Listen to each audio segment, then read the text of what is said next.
welcome to season 4, episode 5 of Surviving Nairobi. Kama kawaida, it's your boy Hafare, aka the Smudge Monster, aka Kiwi the Juice Man, aka Dr. Quarters, aka Mr. Sherehe Sheria, aka Mr. High Octane, aka Propane Salesman, aka Trevor Trilly, and for this season it's your brand new sugar daddy. Skari ni mingi tu. Skari ni mingi. You could think I'm from Zoea. And look who's back. Yay! Wow. That was weak. That was weak. There was no enthusiasm behind that. I said, guys, that's I'm gonna join. Anyway, I'm glad to be back. I was certain kwa nimeenda. Kwanza, that my absence came at the wrong time because there's a time I tweeted. There's something you said, and then I was like, one of your hosts already quit. So people thought that I'd quit the podcast. Yeah. But I was talking about when I quit my day job, my office job. So anyway. But then remember, you quit. Yeah. Hey, kulikuwa na. Like, oh my God, what's going on here? Yeah. Inaendelea hapa. The drama continues. Karibu tutoke Nairobi Gossip Club. Wacha tu. The self-proclaimed best podcast in Africa. Just broke up. Quality speaks for itself. Anyway, leo tuko na a wonderful guest. People we enjoy having on the show. Or tumetaka kuja kwa show for a while. Please, drum roll please.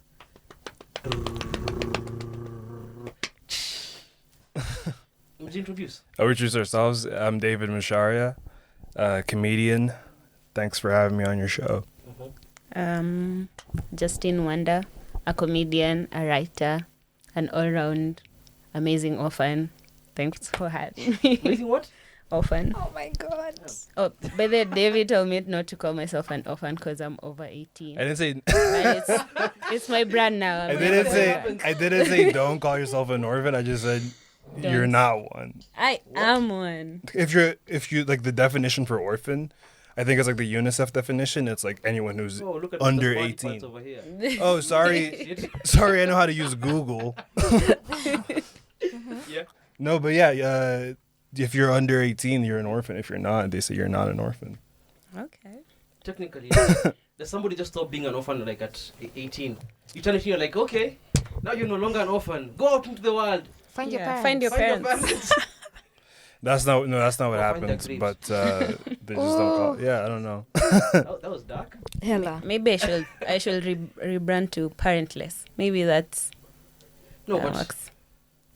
Orphan at least kuna huruma. Parentless ni kama Parent kitu. free. Yes, Yeah, exactly. orphan unataka kuhurumia. I need the pity. That's Parent the free? whole Parent free? reason. Yeah, parent free. Parent free is like No, sugar parent free just sounds like It sounds like a fad. Look at this parent free person. No way. Like, Isn't that the whole point? Parent free. It's like when you go buy coffee. Like, I want it sugar free.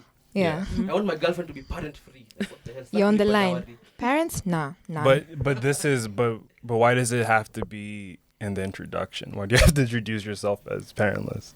Because she's building a brand. Yeah. Oh, let me Let's know. go and listen to this. Some rich man somewhere who is how can I put it, child free. As you'd like to point out. Yeah, and looking to adopt. Yeah, like we are in kama Craigslist. This connection. Yeah. Nice. Tuna connect watu. Nokia. I appreciate Connecting people. Exactly. This Nice. is the best handshake ever. Yeah. Of course. Achana na hizo zingine. Unaweza kuta saa Justine next week kuna proskia podcast some man in Germany with an empty I don't know what chalet or something.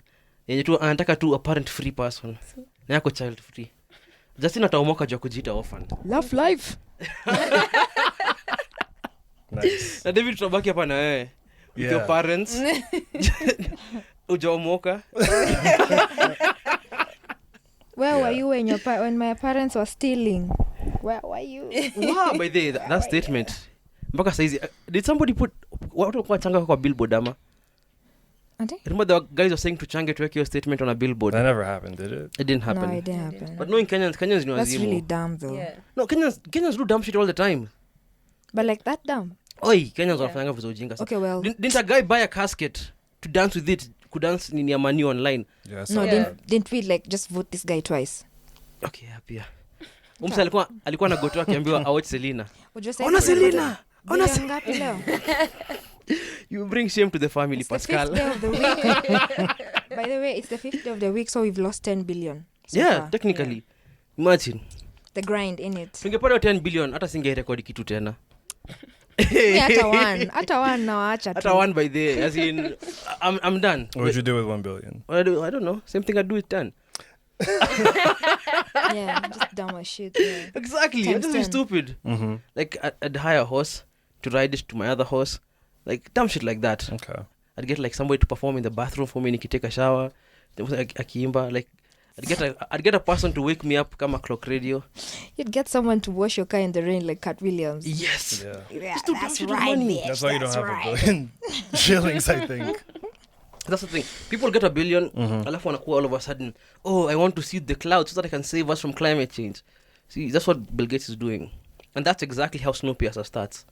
That's how what starts? Yeah. Snowpiercer, the movie. What's that? Oh, a movie? Yeah, like, you haven't watched that? No. Damn, I Really don't. good movie. you're uncultured. Maybe if I didn't have parents, I'd spend Oh, more maybe time you did watching that. movies. Jeez. Oh gosh. So anyway, tumeenda mbali sana. Just want to ask you, what I said I asked you before. How did you get your start in stand-up? For both of you. Do you want to go first? No, go first. Okay. You want to flip a coin? Yeah. How did I get my start stand up? I went to a couple Nairobi Comedy Club shows. They were still doing shows at Gecko Cafe. They would do. You guys would do shows every first Wednesday I think of so. the month. So I went to like 2 or 3 of those, and then I asked, or not I asked. Actually, some guy was making announcements after the show. He was like, if anyone here wants to try stand up, come talk to Brian or whoever. Brian Onjora was the name of the comic who was like running that show. And so him and I talked, we exchanged numbers, and like a few weeks later he hit me up to do a show at Gecko. Cause he only hit me up actually because no other comedians were gonna be there. It was like an impromptu, like last minute show. So it was just me and him. So you're like the opening act and just headlining. Pretty well, I was like a middle act because he did like an hour, Mm-hmm. and then I got up, I did like 5 minutes, And and then then he got up and did like another hour. so you're like intermission. I was like an intermission. You were like a piss break. I was like a what? A piss break. I like I wish more people went out to take a piss during my set because it was terrible. I did like 2 minutes of like material that I had planned, Mhm. and then like I run out, and then I was like, oh, let me see if I can keep going, which was a bad idea because like I was like, not thinking, Mhm. quick or whatever. I was like nervous on stage. So yeah, it just went downhill. I just got off stage, and then just watched Brian for another hour, and that was my first time doing stand up. Did you cry yourself to sleep? Yeah, but not because of that. What? Why? No, I was You're not an orphan, Maze. You at least like if she cried, we'd understand why. I've Like nothing to cry about. why did you cry yourself to Yeah. sleep? No, I didn't cry myself to Oh sleep. my But yeah, that God. was my first time doing stand up, and then I did another. So that was like for like I think 9 people in the audience, and one of them was my friend, Damn, must and the have other one was one of your the friends. other comedian. And then the night after that, I did another set at where was it? Kenyan National Theater, Yeah. the Iggy's Iggy's Lounge. It was like a lounge above the theater. Mhm. And so there was like National Theater Week going on, so there was like a bunch of people there. They didn't even know about the show. So when they got done with all their theater stuff, like the Iggy's Lounge filled up. I don't even know how many people there were, like it was, but it was like A lot. a lot. Yeah. And I think that time I had like a little bit more material prepared because like what happened the day before, I did like 10 minutes or 8 minutes. But yeah, it was just like, it was weird. Like I first did it 9 people, and then the day after that I did like I think 100 or 150, I think. It wasn't like the same material though. No, I don't think I did. Was it just like a remix? No, because also, after I did that first set, I realized how bad my material was. So That's how it feels. When you do an exam. I feel like you're so like, yeah, I can do this. What exam wajambia mimi ni mjinga kumbe. As in kumbe Hata I'm a number fucking one idiot. hujui. No, as in the only thing you got right was your name. Yeah. Yeah. Kwa hiyo mtihani. Oh God, I relate. Just remember that. Yeah. Yeah, that was my first 2 times doing stand up. Okay, so I think the first time I did stand up was, I honestly don't remember the whole thing because I did stand up ish stuff at some point. And then the first one that I remember I walked into this. You guys know number 7 in town? Yeah. Yeah. So it's like poorly arranged. It looks like an aisle. It's like a corridor, basically. Yeah. So the stage is like over there, like next to the kitchen. So I went up and my friends were in the audience, and then like I started performing, and like people thought I was there to do like a TED talk. It was so weird because the whole time I was just thinking to myself, like, get through this. You're an orphan. You've been through us. You can do this. So I was doing like orphan jokes, which wasn't helping.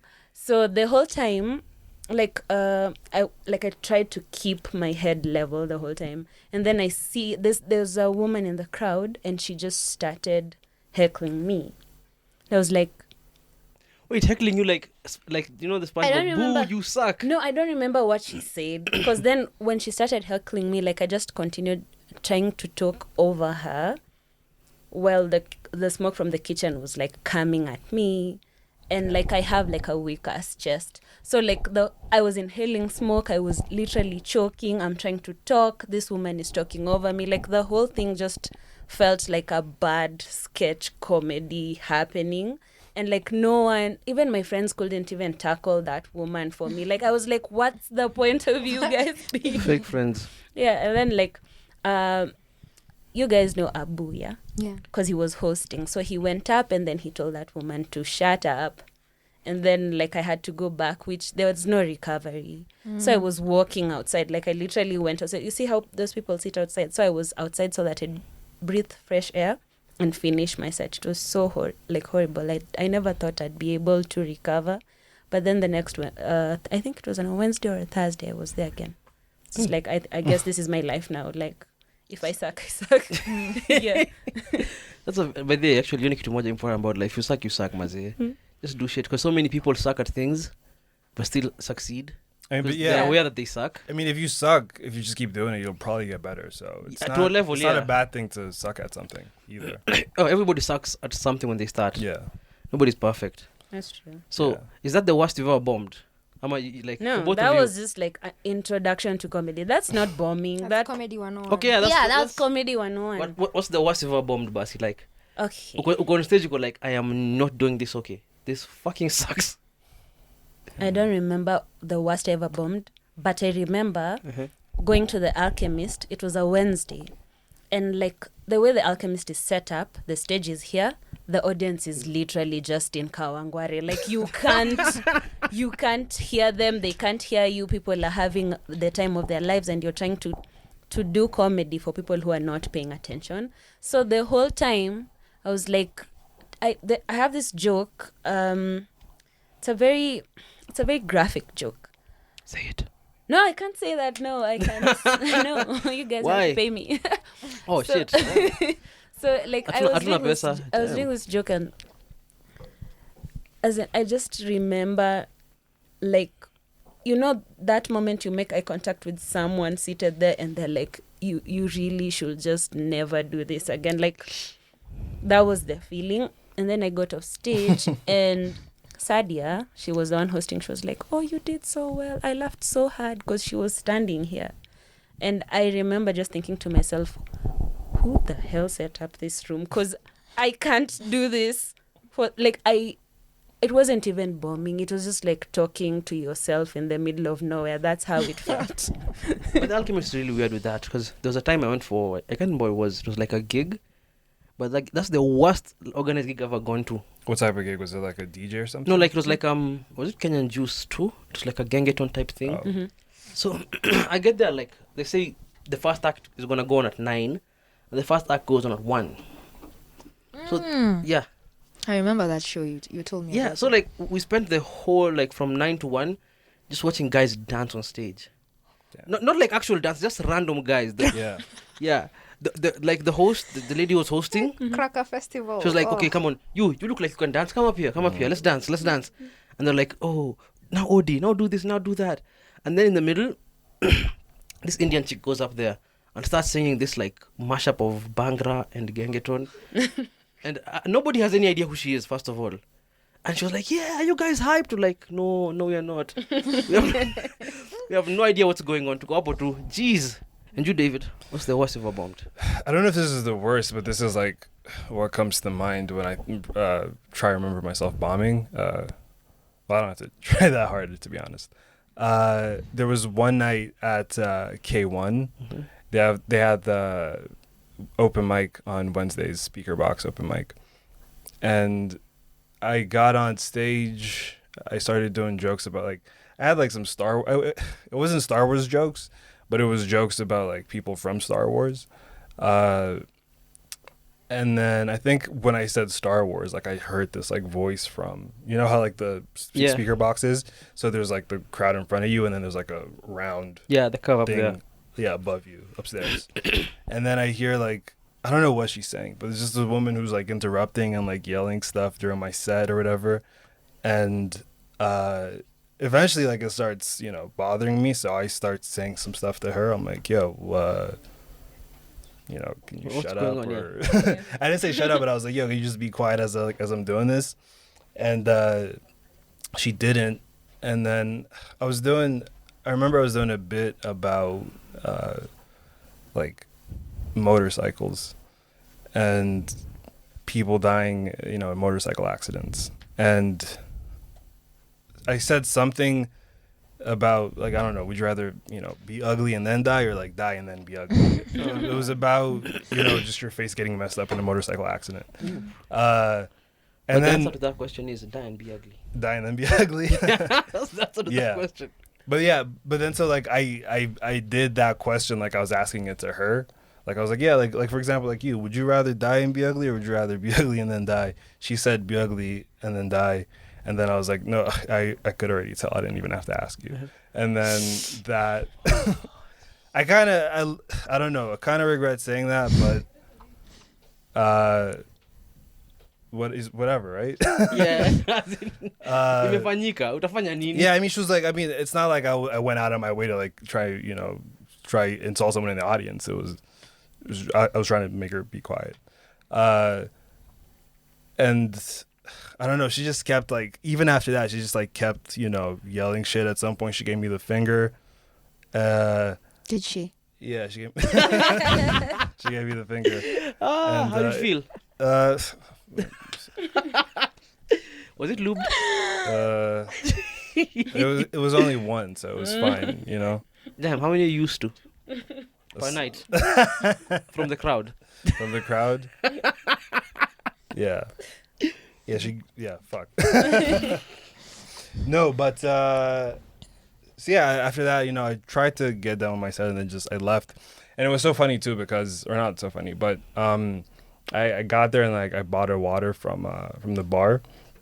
And then I was like, you know, outside like pacing before like going on, and then like one of the waitresses comes up and is like, excuse me, you need to pay for that. And I was like, oh, I was gonna, you know, stay here longer, buy more drinks maybe. But then after my set, I was just like, you know, I'm just gonna go home. So I paid for the water, and then like as I'm walking to like the car, like the waitress is like following me like outside, like, excuse me, she's gotta pay for your water. I'm like, dude, I paid for this, like trying to make me like stay around longer like after I bombed. You just wanted to leave the scene of the crime. Yeah. You told an innocent woman she was ugly. I hope you feel good about yourself. Yeah, I mean, yeah, she got I mean, look, we're talking about her now, right? Damn. Credit where it's Her due. 15 minutes are still Yeah. 15 minutes in, basically. Yeah, we don't know her name or anything, but we just know Yeah. her face. Anyway, how has the transition been by there? Because From what? from like, you know, stand-up in Kenya has always been associated with Churchill type of jokes, you know. Yeah. I'm not trying to stereotype anything, but, you know, The lame ones. yeah, no, okay, I don't want to say they're lame, They are. but they have a very Wait, specific pattern. What's Yeah. lame? Like, you know, Churchill type of comedy. Oh. There's a very specific pattern that people follow. It's either tribal jokes or like current affairs jokes. And like there's this thing, you know, when Churchill comes on, and it's like something you notice over time, he has a pattern. He doesn't really say anything funny. All he does is like come on and say, watoto siku hizi wako na YouTube. And then he'll say like, sisi wakati yetu. Then he'll start singing the KBC jingle, the song that used to come. And then the whole crowd will start singing with him because they're all like boomers, old people. Yeah. And then the band is just gonna go. Yeah. Just create this whole moment of something Hysteria. when all he's doing is just recounting Yeah. something like nostalgic to Kayo. And yeah, I mean, I don't know. I don't know if it's a transition because, like you said, Churchill is lame because it's like tribal jokes and current affairs, but we do that too. Like,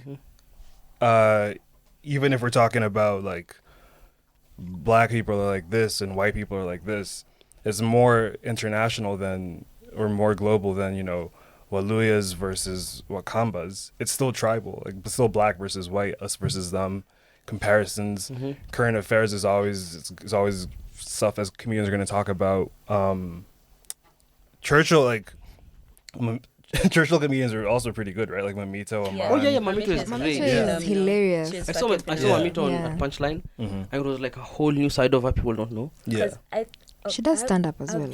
I'll just say, like, I think there's space for everyone. It's just that there's a whole way that we consume comedy in Kenya. Yeah. That's very, let's just say, Churchill-esque. Yeah. And that appeals to a very big part of this country. And it feels nice that people have that kind of connection with that person. I just feel like the platform could grow to allow more comedians of different stylings to actually join the platform.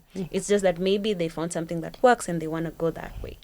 So with our kind of comedy, it's just that we want to be able to access different markets around the African continent and even outside, because there's like so many things happening that people either get to talk about, but only within their community. Yeah. So we are trying to like just make people feel like they can access us and we can access them through the kind of work that we do.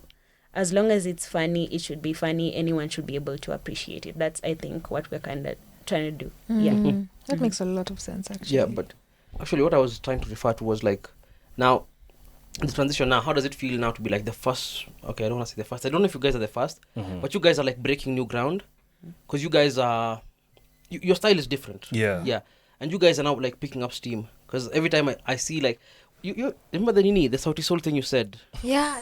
Yeah, that shit went like, a lot of people are reposting that, Yeah. there are so many like jokes behind it, and how does it feel, Sasa, to see that, like, to go from maybe being something niche to now starting to blow up, to get more people, because my sister knows who you are, Yeah. both my sisters, Yeah. and we, Oh, that's a compliment. yeah, Really? both my sisters know who you are, and we we exist in different realities. She, like, all of us, but the fact that we're unaweza cut across that all three of us know you, and especially my sister was saying like she wanted to come for this session to meet you because she's a fan. So how does it feel, Sasa, to start getting to that point, Sasa? Well, that's definitely nice to hear that people are saying that they're fans. That's definitely new. But I was just focusing on the nice things you were saying, so I didn't hear your question. What did you ask? Did you say it? Hey man, are you high? No, I'm just really gassed up. Okay, the point is now, how does it feel now to like to transition from being something like that was a bit more niche before? Yeah. Oh yeah. Because something, again, the Sauti Soul thing went viral. Guys are the Punchline Comedy Club Wednesdays. I remember I came for the first one. You came for the first one like after we opened. Yeah, well, up, after you reopened, and Yeah. there were a few guys there. Now you have to book like 3 weeks in advance to get a seat. How does that feel? For both of you, actually. It feels. I mean, yeah. It feels good that people want to see what we're doing. We've been doing it for a while. Like sometimes very small audience or just small audience. So I don't know. It's like I don't know, because for me, like I just want to go to wherever the show is happening. I'm just focused on doing my set, and that's all I can think about, because like I usually get like so nervous before I got to go on stage that I can't like start thinking about like, oh, what does this all mean, or because like it doesn't feel like Nah, like you've not been on stage and be like, yo, it's a lot of people, man. You've not been like that. Wait, how do you wengi? What's going on here? yeah. Okay. What do you think? I think audiences are a big deal for comedians. Yeah. Like there's a time I think at Blues, one of our Saturday shows, like no audience member showed up. Like there was no one there. It was just comedians And like I think one person who wandered into the place because it was a Saturday. And like the whole time we were performing, like everyone was just like, people gave it like their all. Like that was so weird. Like everyone was like, you know what, we'll perform to the rest of these comedians because you've put in the work, you prepared your set, you have to do it. But that feeling of like no one showing up for you kind of hurts. It hurts. Nauma. Yeah. Itabidi uzoee. Yeah. But ni ngumu.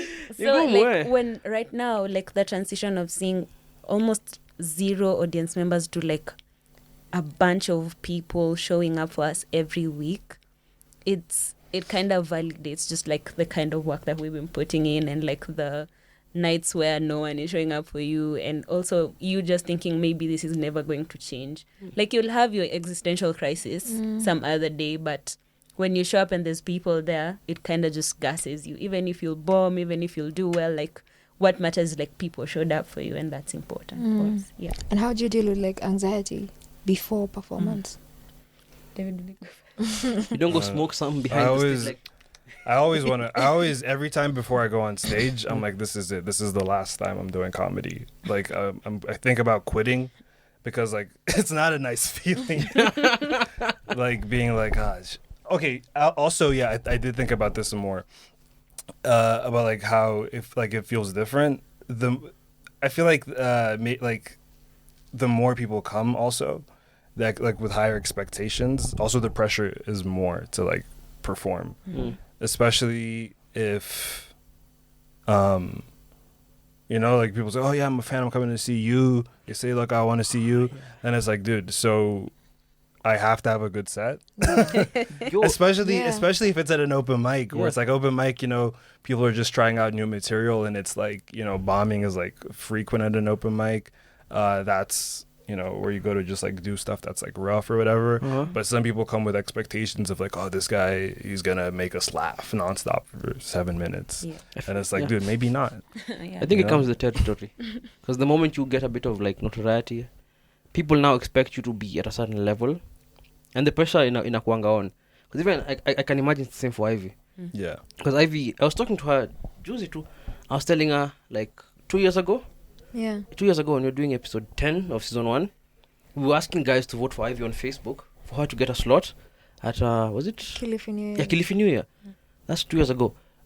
This now, like Ivy now is booked and busy all the time. Like she's performing on Nini Kesho Kutwa, was it Sunday?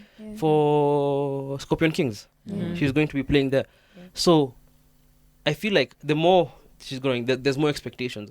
You go for you go for a gig she's playing, you can't even talk to her. Yeah. Because the people are just coming, oh, DJ Ivy, we love you, DJ Ivy, come on, let's, like, it's the thing.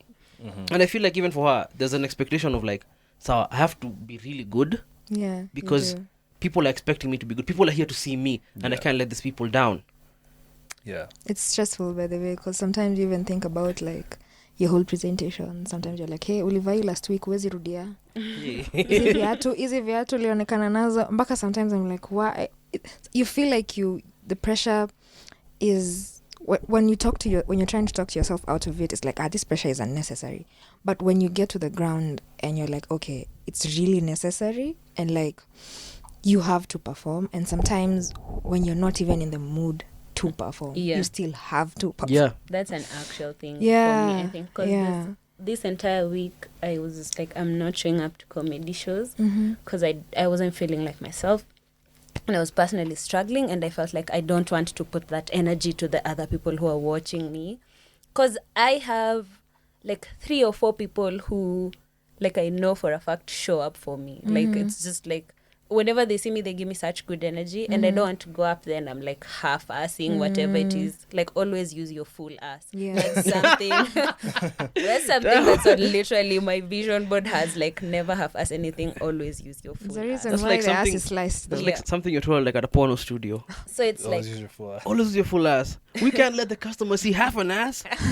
Show us the full ass. Full moon, baby. Ooh, a werewolf is in town. because what sorry, before this kind of escapes my head. Full ass your performance. Yeah. I'm just thinking, like, sometimes when you feel like it's a little too much, I like slow down and just like it's like you pace yourself for the things that you really want to achieve.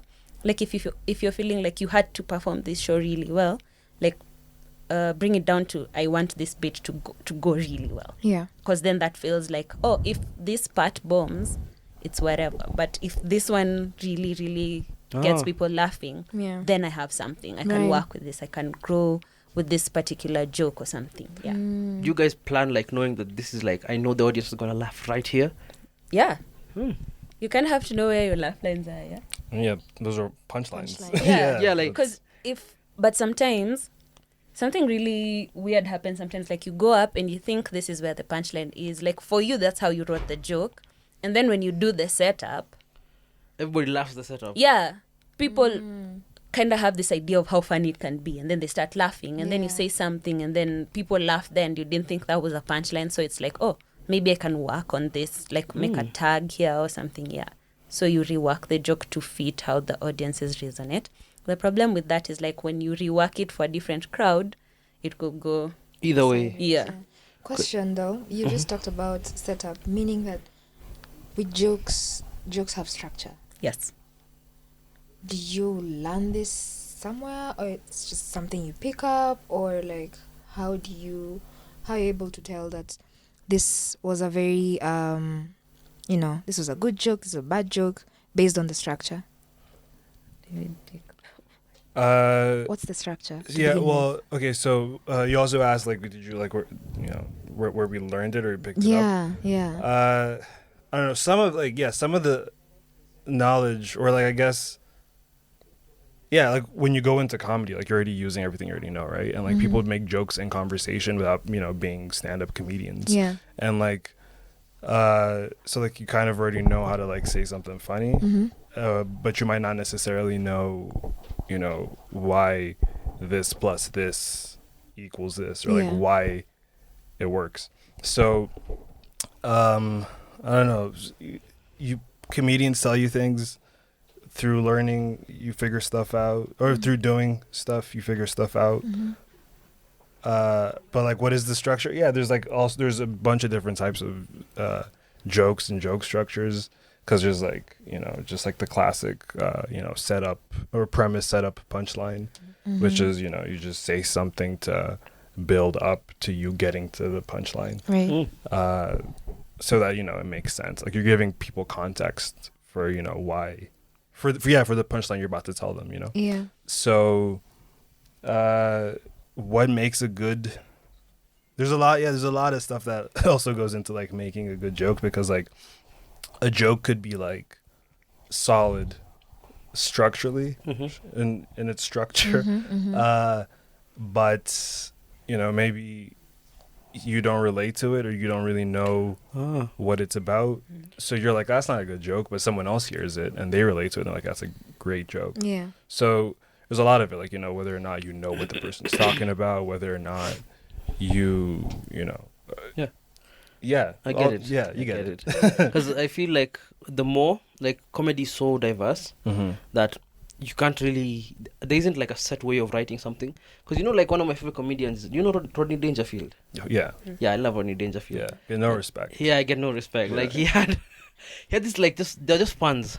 Like they're like quick fire, rapid fire, and I love his style. At the same time, I love Dave Chappelle. Yeah. I love Eddie Murphy. Eddie Murphy is one of the funniest motherfuckers ever. Like if you've watched Raw or Delirious, that man is hilarious. So I love Raw. Raw is the one with the red suit or the blue suit? I don't know. Delirious is the red suit. But Yeah. Raw is like, wasn't it like purplish? Yeah, Yeah. purplish. Yeah. So the fact that you can just set up everything differently, and the goal is the audience to laugh. It doesn't matter how you get to the punch, as long as the audience is laughing. Like it's cool, because I remember seeing roasts. These Comedy Central roasts. I can't remember which one it was, but it had Andy Samberg. James Franco. Then. Yeah, Yeah. and he did this whole bit that was so different from everybody else's. Yeah. Because the entire time, guys were roasting each other and James Franco. But Andy Samberg came on stage and roasted himself. Roasted himself, yeah. And the crowd was dying. Yeah, he was doing it like in a way like like he was pretending he was roasting whatever, Yeah. but then he was like, boom, gotcha. But it's like, it was so funny. Yeah. So fun. Yeah. I love that. Self-deprecating humor. Yeah.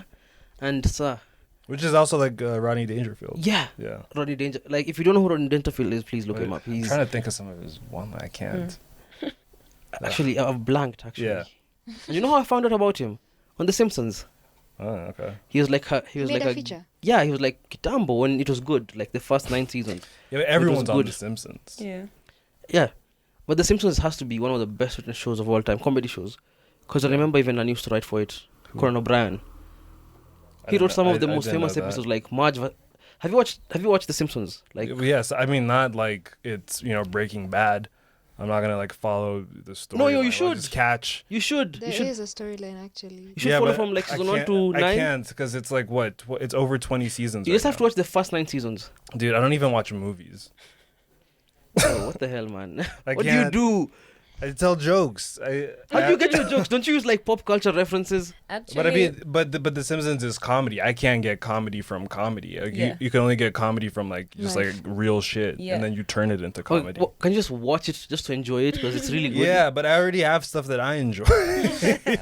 Yo, my nigga, You want me like to watch the stuff? In short, No, no, whatever no, you're this selling, he's dude- not buying. basically this is the type of guy who's this like who goes speech to has been the longest. no, this guy always goes to Like, what? the restaurant and always buys the same thing. Yeah, And because the it's waiter is nice. Like, do you want to try something You know different what you today? get It's gonna be now. nice. No, I like this thing and I like this thing only, and I'm not gonna have something new, even if it might be nice. I don't want to take the That's risk. good Okay. for marriage, though. No, I. no, I'm not like that. But He's ripe for marriage. Yeah, like, sorry, again, I'm ready. On my recommendation, if you don't Yeah. like by season 3, you can stop. But No, but yeah, but that's the thing. Like, I like The Simpsons. I can't commit to The Simpsons. you should. Yeah. You should. He's not buying. It's fine. Okay. If you're listening, please just go watch that shit. That shit is Yeah, great. if you're listening, stop watching this podcast. Yeah, just Go watch The Simpsons. Yeah, like, for real. 9 seasons. And then And get then back to the whenever you're podcast. ready, When you're just ready, come back come and back. finish You can it. watch this. You can watch that. You can watch Futurama. context. You Yeah. can watch King of the Hill. There's so many dope animated Oh, shows. just to Yeah. know who Rodney Dangerfield is, like, that's the whole point of that. Yes. Yeah. Don't Google him. Yeah, That- don't yeah. Google Watch it. 9 seasons of The Of The Simpsons. Yes. And you'll see him. He has a birthmark on his forehead that looks like a bowling ball. Wait, did we just go on this whole spiel because of Rodney Dangerfield? Yeah, you did that. You. And I'll do it again. All right, do it. Yeah. Damn, So nigga, like, they can just rewind. You can rewind. They can just rewind. You're watching The Simpsons. Don't. Anyway, again, for real, just go watch The Simpsons. The first 9 seasons. I'm gonna plug that shit anywhere. just to find out who one guy is. They can Google him. Like, the show is good enough to just watch. But anyway, that's to my digress, Anna. Yeah. Now, I have like this is just like the corrida questions. The biggest challenge we're gonna face any Gani as comedians at this point, other than being an orphan. That one is an everyday challenge. Is that That a- one never stops. Is that a challenge for your comedy?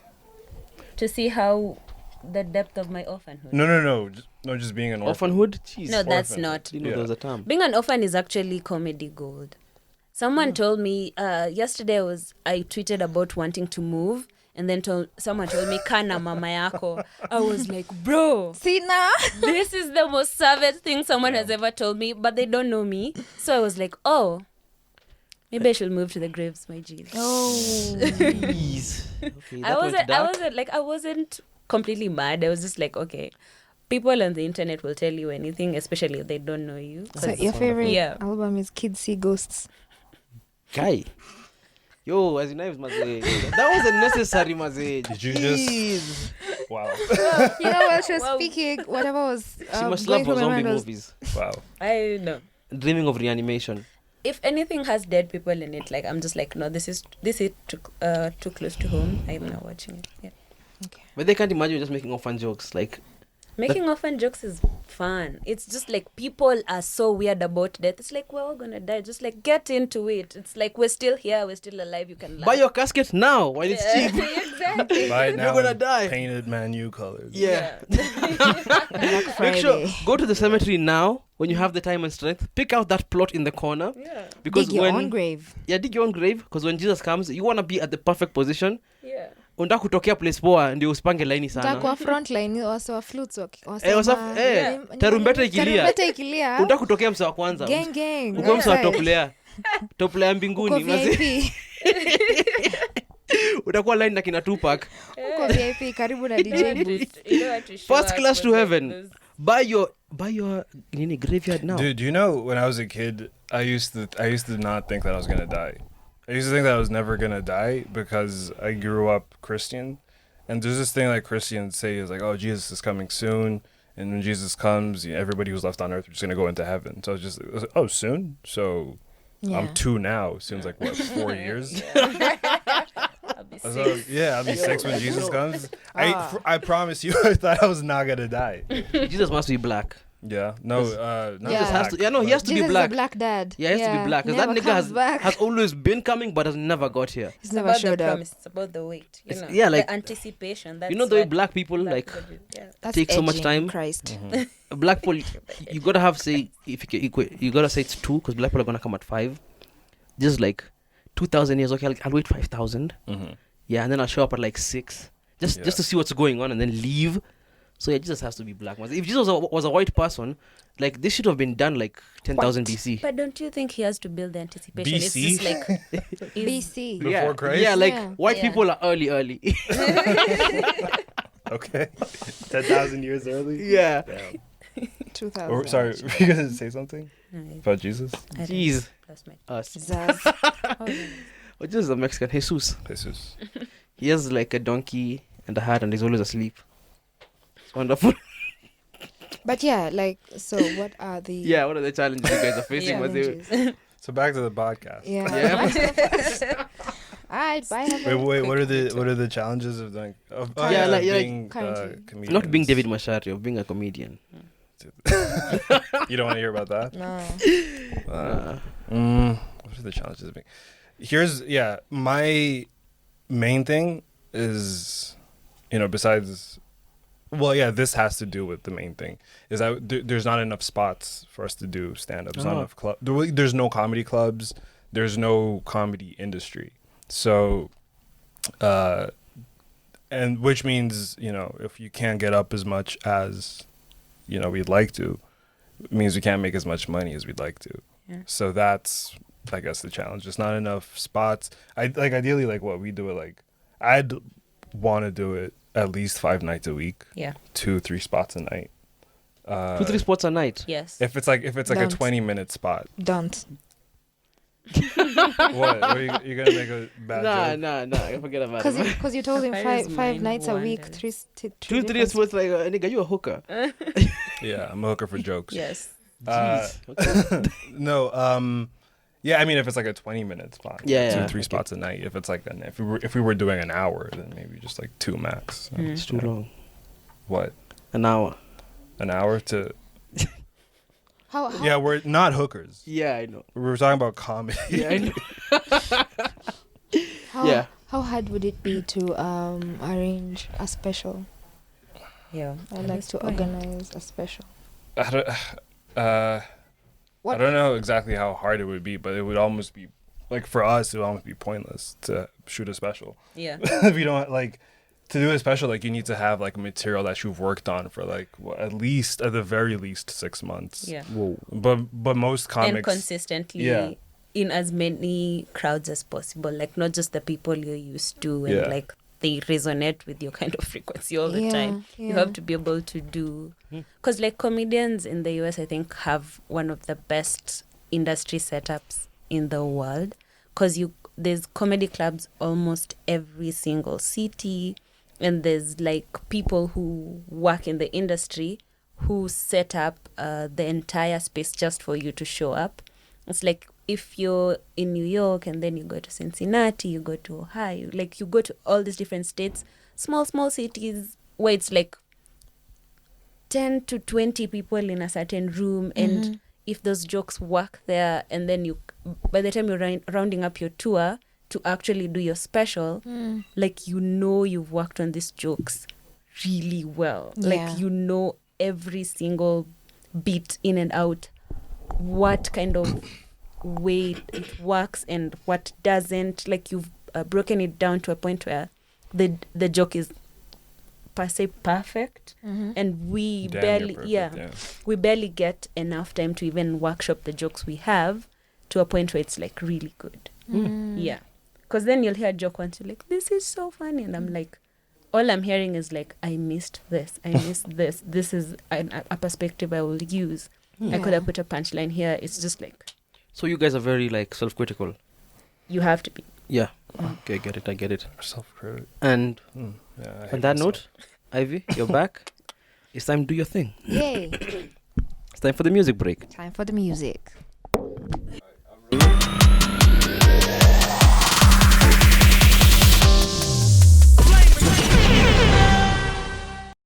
And we're back from the music break. Sasa, to finish the show, it's a very simple question. I just want to ask you guys to describe here, ideally, what your perfect comedy gig would be, and who are your favorite comedians. Because I believe that kuna watu labda wajui, there might be people who are like, oh, I didn't know that there was this like scene in Kenya and they want to check out something new. And it doesn't even have to be a Kenyan comedian. It can be just somebody who's inspired you, somebody a bit chini ya maji watu wajui, because people know the Dave Chappelles of the world, but there's so many people hawajulikani. Yeah, do you want to go first? You don't want to go first for any of the questions we do today? But as in, umekuwa ukiulizana hii kitu, you guys have like this energy a married couple. Yeah. Hank and Peggy Hill. Yeah. We actually do. Love to see. Okay. I know one of you was considering it like, Just kind of clarify. No, yeah, I was just I was picturing it and I didn't like it, so I came back here. Yeah. Okay. So yeah, what my perfect show would be. My perfect show, I guess I'd want to, have comics that I like watching and like hanging out with. I would like to have them on the lineup, so we could, have it's a good show and then we're having fun while whoever else is on stage. So for sure, I don't want, John Ribia to be on the lineup. I don't know if you guys are familiar with. Shout out to Arabia, man. Yeah. Why don't you want him on the lineup? Like I said, I wanted it to be a good show. Oh, jeez. No, here's a shit show. Huh? Huh? What'd you say? I'm asking. I'm just. No, I want to hear. No, I just like how it sounds. I want to hear it again. I was asking if he's a shit show. No, Ruby's a good comedian. I was just telling a joke. Damn, my nigga. Sorry. Yeah. Tough crowd. Tough crowd. What a yeah. cop out. Yeah, I'd like to do a show, work with funny people. I can't think of who I'd want to be on the lineup, but a good show for me would go like, I'm doing material that I've worked on for a while, so I'm getting good laughs, and then I can sneak in some new shit like somewhere, in between, work some stuff out. Yeah, and then just the show's over, we just stay, hang out at the bar, talk to people who are in the audience, then we just go home. Like I feel like all comedy shows are just fun when they go good. So my perfect show is just any good show. Right. Yeah. All my favorite comedians. I honestly I don't have a favorite comedian. And here like who I'm really like enjoying watching is this guy. His name is Stan Saleh. He is very funny. Him, Amandeep. Ooh, shout out Samanti. Yeah, right now he's killing. Very funny. I love watching Muhindi him. was ni South B ama. Yeah, Muhindi was South B. I can't even remember. I don't know Yeah. where he lives. Yeah, we don't go to his. Yeah. Black people don't go there. Yeah. Don't go out. We're not allowed, We're not allowed. in his house. Yeah, so it doesn't matter. Mhm. But yeah, so those are the people who are like, I've been watching like live here. AK Danz is also a very, a good comedian. I really enjoy watching him and like learning when I watch him. He's from South Sudan. I remember that dude. Was he at Two Grapes when you were there? Yeah, he was there. Oh, okay. He was saying like, I remember he came in after the other South Sudanese dude, and then he was like making jokes about him being poor, the other guy being poor, and then him being like the rich one. Yeah, I remember that. Yeah. I can't even think of any right now, like, I guess international, like I'm really enjoying listening to, there's this one comedian from New York, his name is Rich Voss. He doesn't have any specials or anything, but I've been listening to his albums on Spotify. Oh yeah, I know that dude. You know Rich Voss? I know Rich Yeah, I Voss. love his albums. He has a very, unique style. Who else do I like? Do you know who I like? Yeah, but if I tell you, then what will be the point? You have to. Because they want to know Big who I married like. couple energy going on right here. Yeah. Did you see my socks? Yeah. If I tell you, don't learn your lesson. Yeah. Okay. You- So, I'm trying to think. Mm. Did you get over Jezelnik, or do you still have?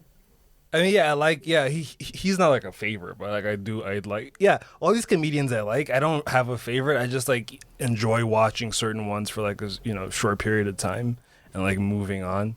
So yeah, I guess like the one I last listened to the most has been Rich Voss. Okay. Yeah. Okay. So, what was the first question? I forgot. Hey, you must always space out. So No, like my your perfect ideal- comedy yeah. show, I would want to have my parents there.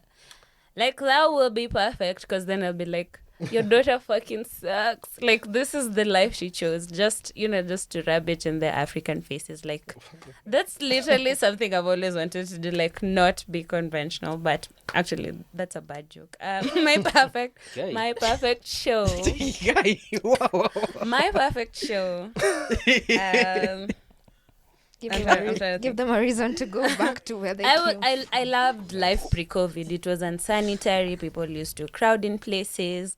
Like that kind of intimacy where people are so excited to see you. They're willing to risk being trampled to watch you perform. Like that would be a perfect show for me because then I will have all my jokes ready and like all these people would be laughing at them and just like vibing with me the whole time. And then at the very end, someone asks me, are you really an orphan or is this an act? And then I'll just tell them it's probably an act, but you'll never know.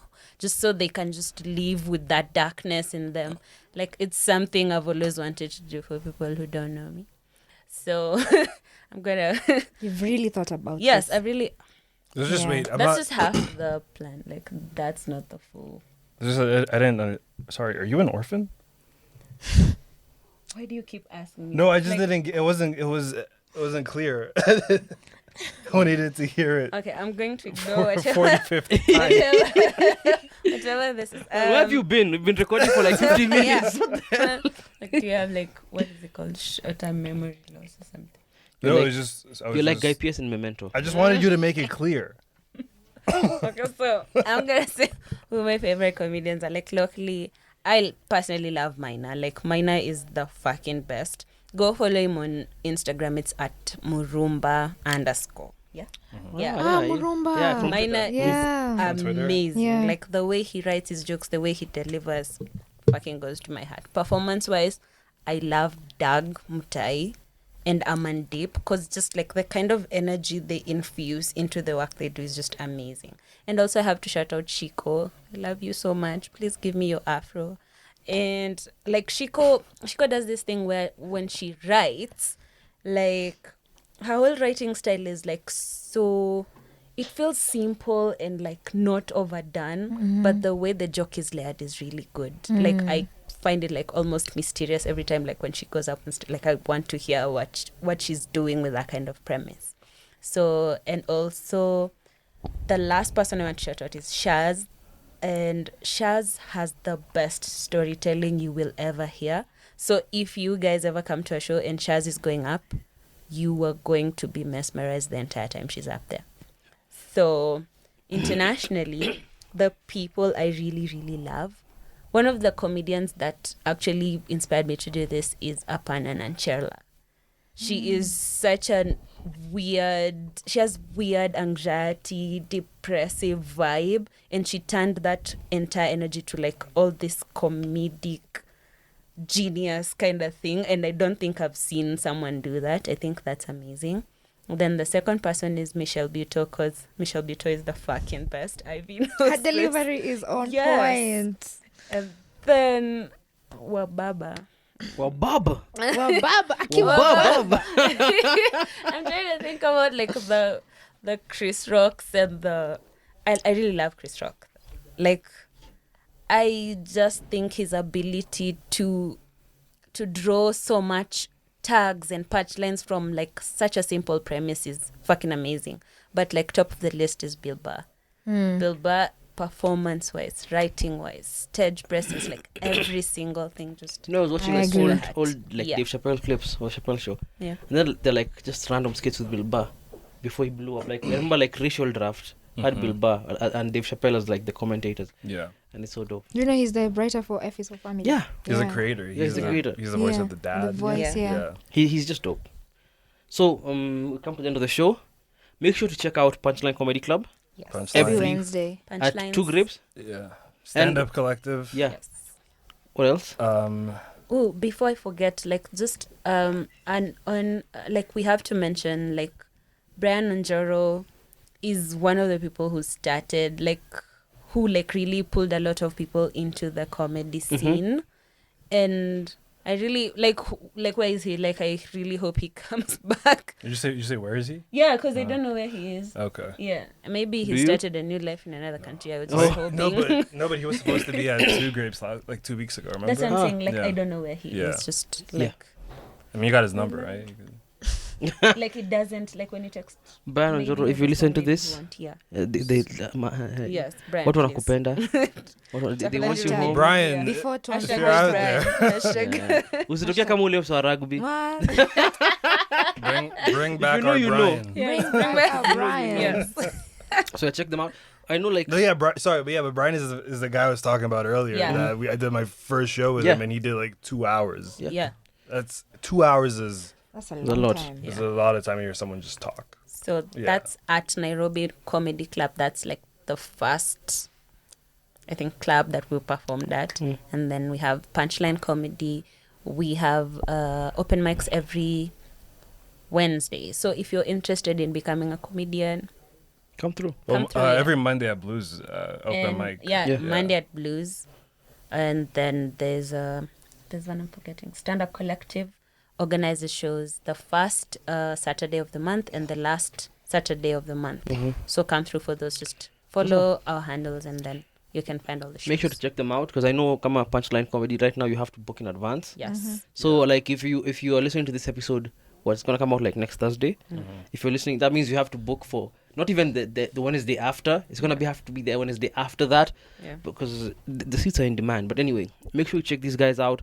Pay the money, go see the show, support the creators, the comedians. They make us laugh, they make us happy. Make sure you check out Simpsons season 1 through 9. Yeah. Just to I know who hate you, wrote man. them. Just Yeah. Yeah, Pause. and Don't forget to pause the episode and go and watch. Close this tab. Yeah. Pause the episode. Go back to Simpsons season 1, episode 1, up until season 1, season 9, Last episode. and last episode. Then you can Then start come watching back this to again. yeah, like for real, like, Yeah. you'll enjoy it. I don't Yeah. want to lie to you. But anyway, Just there for will one be guy. companion episodes I to love this that you're episode. putting India. this at the end. Vibes. There'll be companion episodes to this episode Oh, on yes, Surviving Nairobi finally. Extra with both of them, like Yeah. separately doing their own thing with Ivy. Yeah. So you guys, when this drops, that's gonna drop too, so you can check out both of them. Yeah. And yeah, thank you for rocking with us. Thank you guys for coming. Thank you for having us. All the Thank best. you. I think Yeah. honestly, mtushikie viti mbili. Hata kani sold out. Hata kani za bounce out kwa Dude, Yeah. you know nyuma. there's no space even for comics. To Yeah, sit. we usually just like wander around. As in where? I Anaweza love kuja to in the see it field. though. That's growth. Yeah. Yeah, exactly. Yeah. That's growth. Yeah. But anyway, see you guys in the next one. Yeah, dude. Thanks for having us.